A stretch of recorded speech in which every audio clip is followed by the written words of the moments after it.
नङा बियो बैसागु बोथोरनि रंजानाय। राङापारा बर' थुनलाइ आफादनि सनाथि मायथाइ फोरबो फालिथायखौ लोब्बा लानानै सांग्रांथि मेलाव रंजानाय बोथोरसो।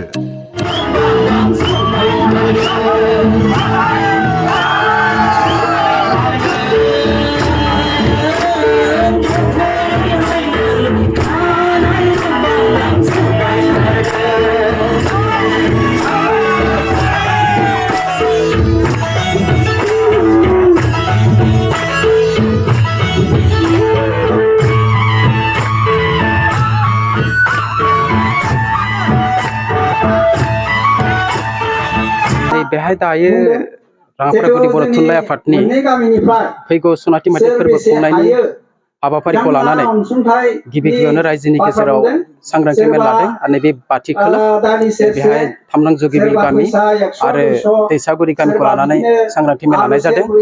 बेहाय रायजो राजानि हेफाजाबखौ मोननानै जोबोद जों गोजोननाय मोनदों। बानजा आफादनि जानानै आं बेखिनिखौ बुंनो नागिरदों जे फैगौ सनाथि मायथाइ फोरबो खुंनो नागिरनाय हाबाफारियाव रायजो राजानि 100% मददजों सनाथि फोरबोखौ गाजा गोमजायै खुंनो थाखाय जोङो हागोन होननानै दिनैसिम रायजो राजानि जिखिनि उत्साह थुलुंगा मोनदों बेखौ लानानै आसा खालामनो हायो। फैगौ सनाथि मायथाइ फोरबोनि हाबाफारिखौ गिबियाव जों बेखेवनाय हाबाफारि लागोन। बेखेवनाय हाबाफारिनि उनाव जोंनि गेजेराव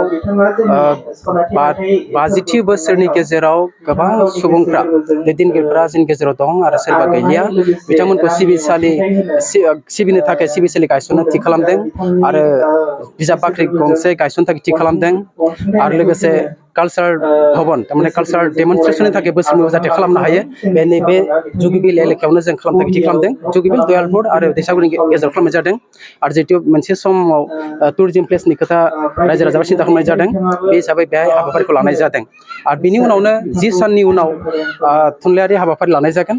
बेहाय ओनसोलनि जेसेबां लिरगिरि दङ गागि लिरगिरि गोदान लिरगिरि आरो लिरनो थाखाय थुलुंगा होनो थाखाय माने लिरगिरि आलासि लाबोनानै जों थुलुंगा होगोन आरो मान बावनाय थागोन। बेबायदिनो जोङो लिटारेरि प्रग्रामखौ खालामनाय जागोन आरो बिनि उनाव 10 साननि उनाव हारिमु आयदा लागोन। हारिमु डेमनस्ट्रेसन लागोन। बेहाय ओनसोलनि 50 खान गामि दङ 50 खान गामिनिफ्राय 50टा मोसानाय हानजा लिंहरनानै बेहाय डेमनस्ट्रेसन खालामनाय जागोन।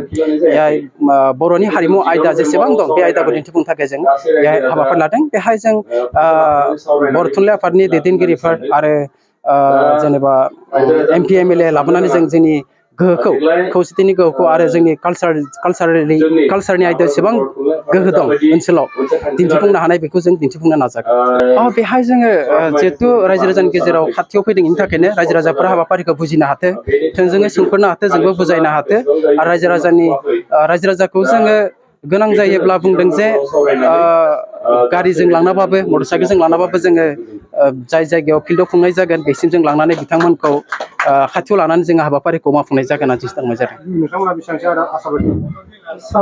जोङो 100% आसाबादि जों मानोना रायजोनि जिथु हेफाजाब मोनगोन रायजोनि खोथा मथे जोङो आसा खालामनो हायो। बे रोखोमनि सिन्थाजों जोङो आवगायना थाङोब्ला रायजो राजाफोरनि जिथु मदद आरो गावनि गोसोजों जिखिनि उत्साह होदों जोंखौ खामानियाव थांनायाव बे मथे आं आसा खालामो। सनाथि मायथाइ फोरबो खुंनाय बेयाव जोङो गामि गामि फैनानै सांग्रांथि मेल खुंगोन। बिनि मेन थांखियानो जाहैबाय जोंनि रायजो राजाफोरखौ लानानै जोङो बेसेन गोसायै जोंनि सनाथि मायथाइ फोरबोखौ बारहोलांगोन।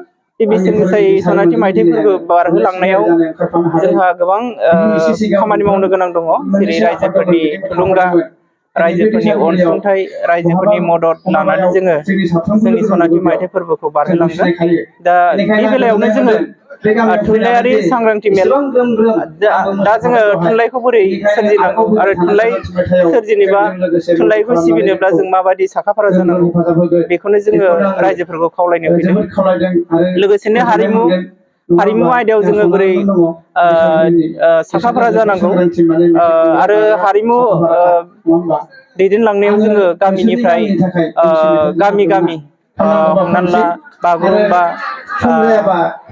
दावस्रि देलाय मोसानाय बेनिफ्राय बिदिनो देमसि मोसानाय बेफोरखौ जोङो गामिनिफ्राय जोङो सनाथि मायथाइ फोरबो खुंनायाव दिन्थिफुंनो थाखाय जों खावलायफैनाय। जोङो बेखौथ' जोनोम हिसाबै जोंनि बर' थुनलाइनि जोनोम सान हिसाबै जोङो खुंगोन। खुंनायनि ओंथियानो जाहैबाय जोङो रायजो राजाफोरखौ लानानै जोङो बे 16 नभेम्बर जोनोम सानाव सनाथि मायथाइ फोरबो खुंनायनि सोमोन्दै जों गुवारै सावरायगोन। दा बेखौनो जोङो साखाफारा हिसाबै जोङो गामि गामि फैनानै रायजोफोरनो फोरमायफैनाय जादों।